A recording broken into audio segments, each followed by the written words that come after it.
y'all? It's your girl Sakina, and I'm back for another review. This is my review for Love and Marriage Huntsville. This is season 3, episode 9.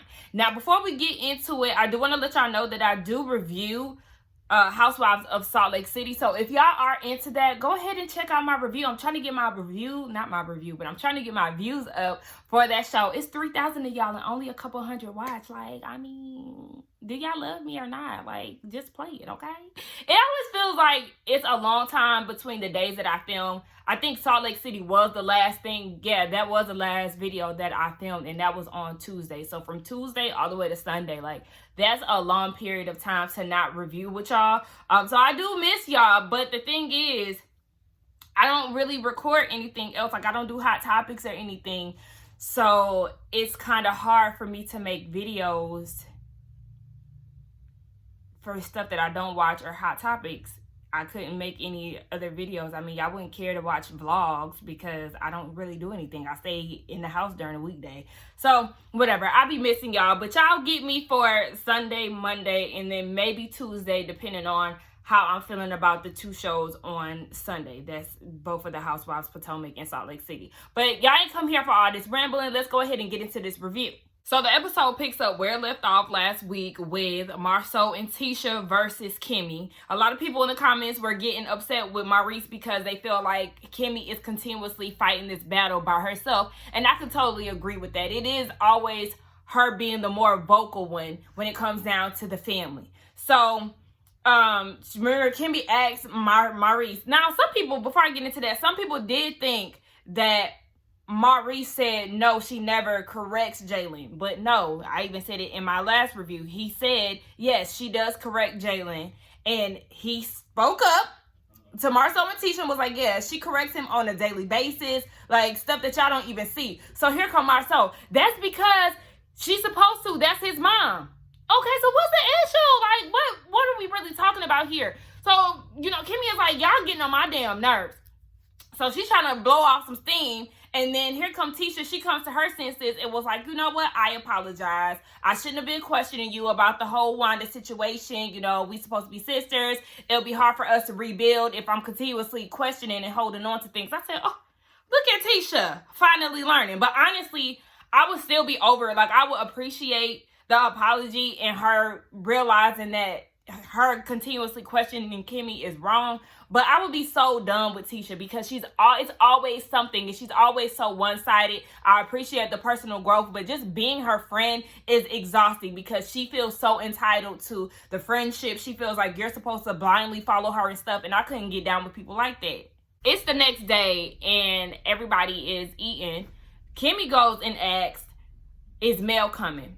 I'm trying to figure out why is this the topic of discussion, because y'all could easily give her a call to figure out if she's going to come. That could easily be confirmed. Now, Martell said that he spoke to her the day before and she said that she wasn't coming, but he just figured that she was talking shit.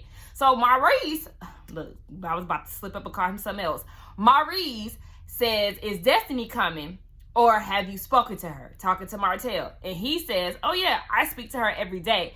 I figured that he was being sarcastic, but if they do talk every day, it wouldn't surprise me because they are really friends. So it wouldn't be an issue for me. So then here comes new bitch, and she says, oh, I thought you were talking about your baby mom. And Martell damn near choked on his food, like, huh?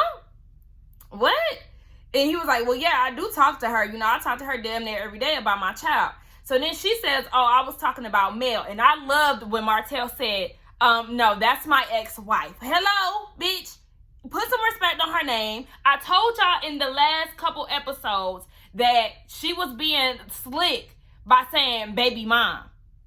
And then here she go with the same shit again. And in her confessional talking about, I wasn't being messy. Shit. Basically, Mel has 4 kids.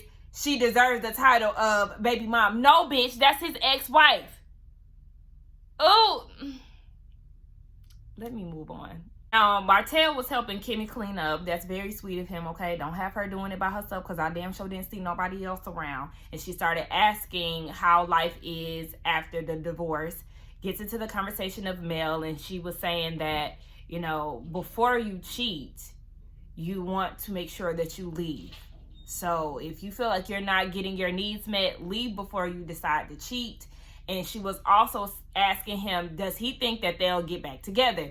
And he said everything is too fresh right now, so he doesn't know. But he said that he does find himself getting upset with some of the things that she does. And then some people say, oh, well, you had a whole baby on her. And he'll be like, yeah, you right. So he's not confirming or denying the possibility of them getting back together. And, I wouldn't be surprised if they did get back together, because the chemistry, the dynamic between them is definitely still there even after the divorce. The flirtatiousness is slightly there. So I see it. Would I be thumbs up in it? No, because he put you through too much shit and his mindset ain't even in the right place to take his ass back. I would be one and done with him because he put you through a roller coaster of hell. Like, I think the fuck not. I don't know why people are encouraging them to get back together. I just feel like if they were to get back together, I wouldn't be surprised. Now, Martell is saying in his confessional, he's tired of talking about this shit with everybody, okay?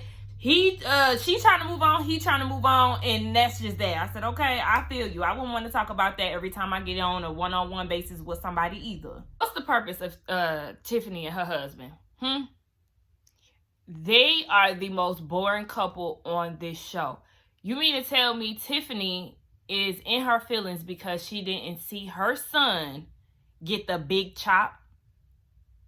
She crying about that because she wasn't around. So obviously, based off of that conversation, her husband is saying that she is that wife who wants to videotape everything and wants to be a part of every little thing in her kid's life. That is clingy. That's annoying. It's not that deep. It's not his first haircut. Your son is in his teens. I'm going to need you to relax. If you feel like you can't be around, then maybe you should start making time. But ain't nobody got time to be waiting around for you to get no haircut. Like, it's not that deep. This couple is boring as hell. Carlos, what is it? I know he feels like bringing Tiffany on was the right thing to do because we was talking about her. But it's just like, really, her dynamic, the whole love part, the marriage part is boring. Her and her husband think they just up here compared to everybody. Because even in her confessional, she said, see, the benefits of having a successful co-parenting experience basically with the exes is that when it's time to drop the kids off, there's no issues.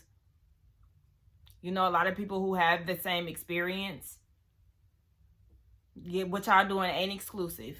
It's not a rarity to a lot of people. So you can shut the fuck up with that. So Mel gets there and, it's a big surprise because they was all getting ready to head out and she didn't know that Destiny wasn't there. She's asking where Destiny is and she doesn't know. The rest of the group doesn't know. And she's feeling some type of way about that because she was going to use Destiny as, basically her wingman, her shield to protect her from Martell. Now, Martell is saying it's good to see her. He's slick happy. He didn't think that she was really going to come, but he's happy about it. The whole room situation, that was kind of annoying me because, okay, do y'all have a room for me or not? Don't try to pair me with him. Don't try to do none of that because y'all know I'm not with that. So cut the shit and tell me where my room is because I can't deal with it. So Mel changes clothes and Tisha and Tiffany, they go off to the side. They have a shot. Mel is me when it comes down to taking shots.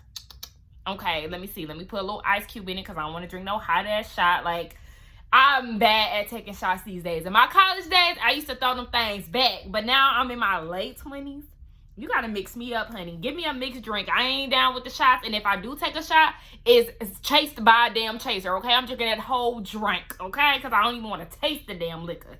Nonetheless, Melody is in her feelings because, well, first of all, she didn't know that Tiffany was going to be there. So that was a shocker to her. But I'm like, girl, you didn't know this was a cash trip? Okay, well, she was just like, oh, you and Tisha, y'all must have, been cool real quick. So that was a surprise to her. And then she goes and acts as if Martell being present was a surprise and felt like they could have gave her a heads up. You knew he was going to be there. You knew he was going to be there because you told Destiny that she needs to be there to keep Martell from you. So why are we acting fake shocked? Why are we being fake mad about the situation?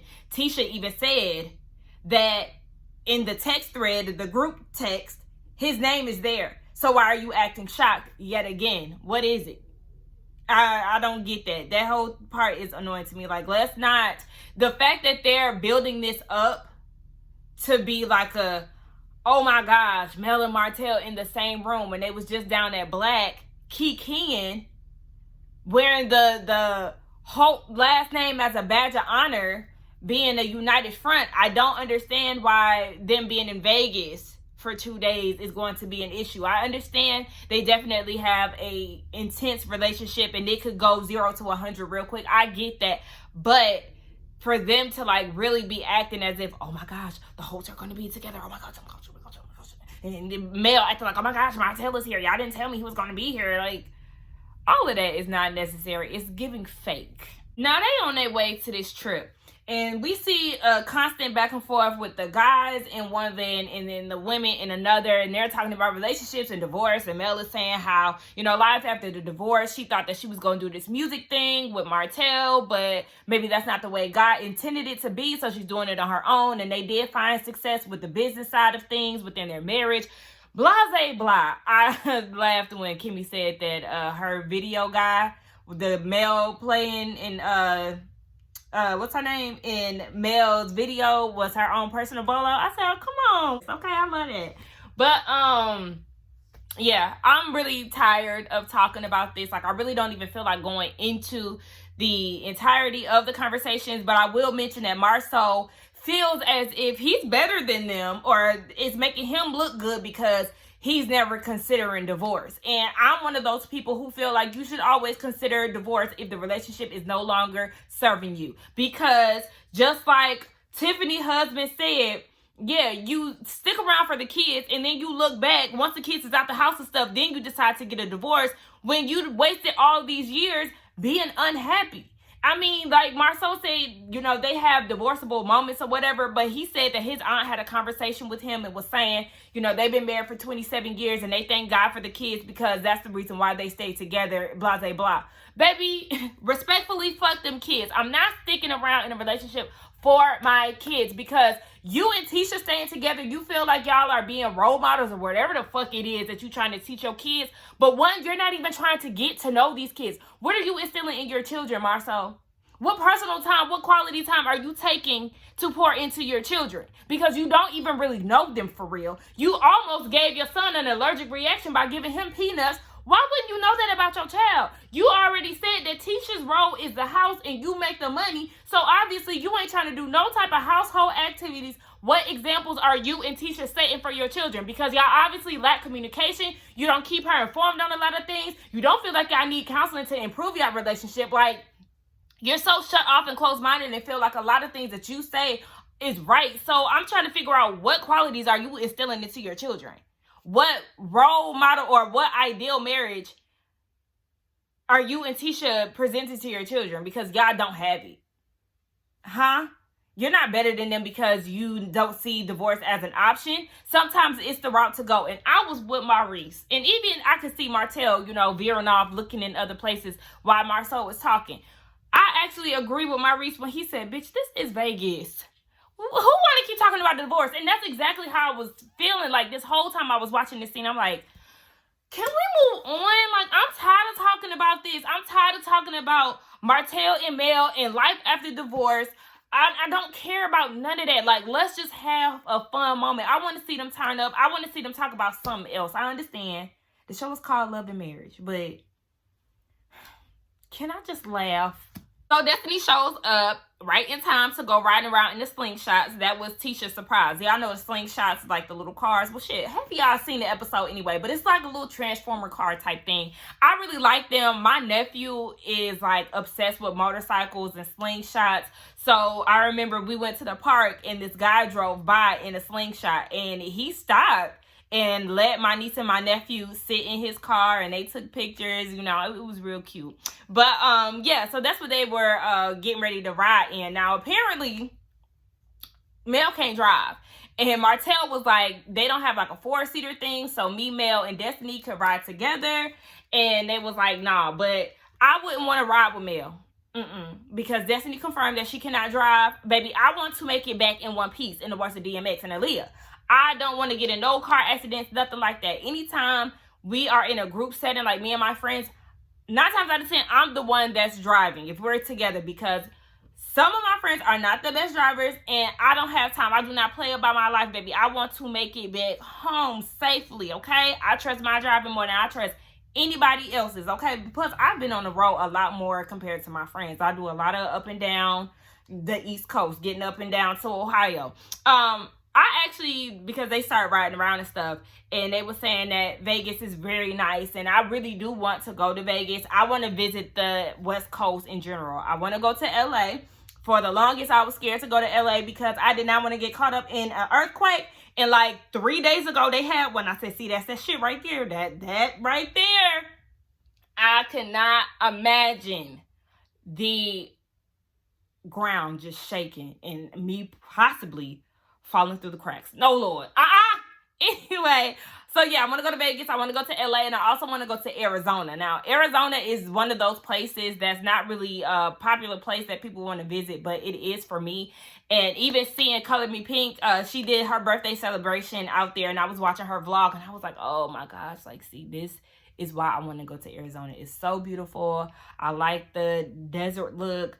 I just love it all. And I have an uncle out there. So it's funny because that same week that I watched her vlog, I was telling this guy that I want to go to Arizona, and he was like, why? I'm like, because it's a beautiful place. Like the natural state, like the nature of that state is very pretty. And then I seen her vlog, and then like a couple days after that, my mom was like, oh, we gonna skip going to Vegas, her boyfriend, and she was like, I think we just gonna go to Arizona to see one of my great uncles. And she asked me if I wanted to come, and I'm like, hell yeah. Like, this is 3 times in 1 week that I've seen Arizona, and I've even been talking about it. Like, yeah, that was a telltale sign that I need to take my ass to Arizona. So yes, we are planning to go see my uncle. It was postponed because we were going to go in October, but I was supposed to have foot surgery to get arches in my feet, but that's also postponed because, baby, they want $3,000 because I didn't reach my deductible yet in my insurance. I said, now I know what to expect, so I'm gonna just save up and get my arches later down the line. But yeah, I want to go to Arizona. Tiffany was saying that there's more life outside of Huntsville, and I'm thinking, like, so you and your husband, y'all don't travel like that. And I'm not trying to shame anybody, but I'm just saying, like, we be working our asses off. It's time for us to spend our money towards something, see the world, see the United States, because there are beautiful things within the country itself. And I'm speaking more so for myself too. I want to travel more. I've been to some places. I ain't just been sheltered in Georgia my whole life. But, you know, I just feel like it's good for especially Black people to really see the world. Tisha pulls Maurice over to the side. Well, actually, before I even get into that, they start taking pictures. They're in this dark-ass, deserted area where you could see the city off in the distance. And I was like, okay, I mean, what y'all doing here? But Tisha said they stopped there to take pictures. Tiffany's husband took the picture, and it was all shaky and shit. I said, y'all couldn't get production to take y'all picture, because this right here was some terrible... No, I would be upset.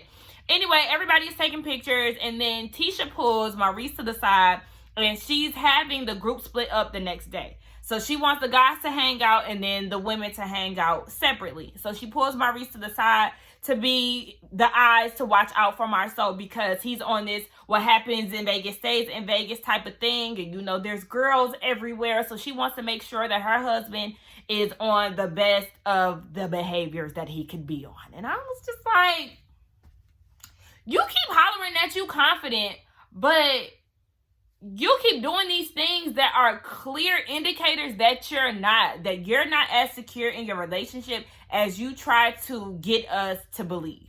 Girl, first it was bullshit. And we ain't even got to go down the timeline, but y'all already know the events that have proven that Tisha is not as secure as she wants us to believe.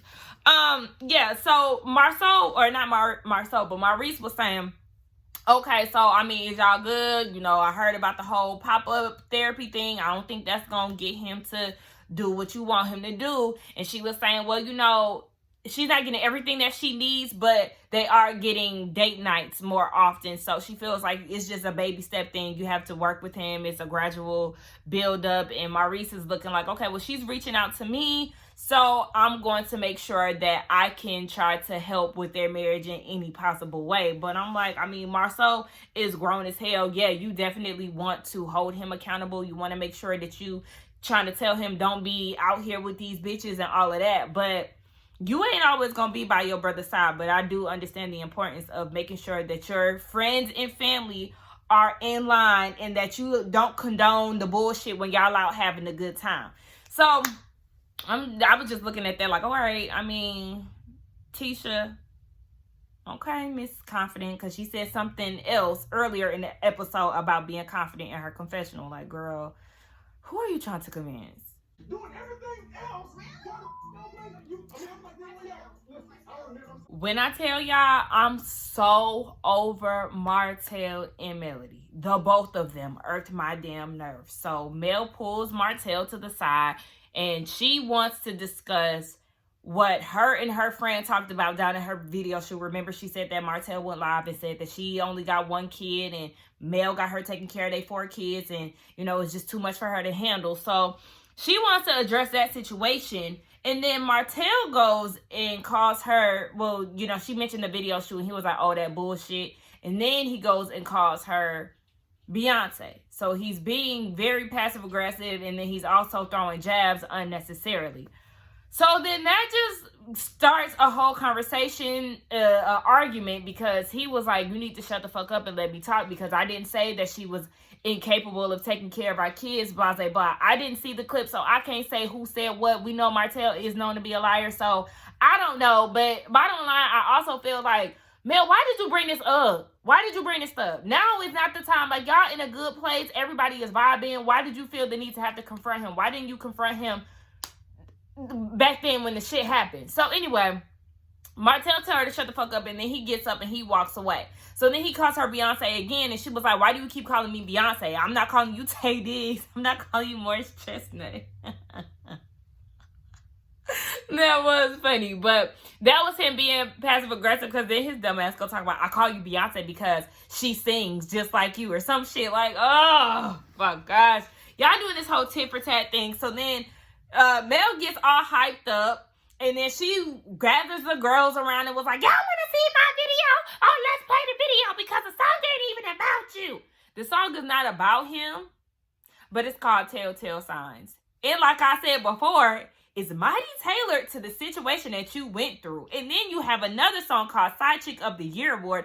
Miss Ma'am, it's okay to draw inspiration from your own personal experiences. The song is about him, so I don't understand why you just don't admit that. So then Martell goes and says, you know, we have 4 kids together, and you doing all of this, and the kids were singing this 2 years ago. And she was like, nah, it's not even that song. I have another song called Down. And he feels like she was planning the divorce all these years ago and all of this. Maurice was like, see, this that shit right here. Now, he made a promise to us that he was going to start with Mel on the bus, and then he did something totally different. Maurice already called it, and the shit is unfolding. You can't get neither one of them to shut the hell up. And I'm like, shut up. Mel is giving me childish ass little girl. Oh my gosh, he want to see the video, y'all. Y'all want to watch my video? Y'all, we about to show him, y'all. So then it's like Kimmy and Tisha come to their senses, and they was like, oh no, you know, don't show it to us right now, because obviously, like, this is provoking him. Like, let's not do it. And then Mel was like, but see, y'all don't understand. He was calling me Beyonce within our conversation, so I understand. But it's just like, girl, like, everybody's trying to have a good time, and y'all bringing down the fucking party, like, literally. And then Martell trying to gank off of Maurice, acting like he was gonna fight her or some shit. I'm like, what? Why y'all doing all of this? Like, can we just stop? Can we stop? This is draining as hell. So then she gets in her little slingshot. I was about to call it spider. That might be the same thing. I don't know. She gets in her car and she drives off. And that's where the episode ended. But I'm really tired of talking about Martell and Mel's divorce, their relationship. Like, we already understand, y'all. Like, let's just come to some type of agreement. Y'all already knew this type of shit was gonna happen. when y'all got a divorce and then y'all still have to be on the same show. Y'all doing confessionals together. Like, just make this shit make sense. This hot and cold thing, I know it's normal in relationships, but it's exhausting to watch. Y'all let me know what y'all thought about it. You know, I enjoyed the show overall, but I don't know. There was just some parts of this episode that was very draining. Let's get down in the comments and talk. Don't forget to like, comment, and subscribe to my channel, and I will see y'all in the next one. Bye.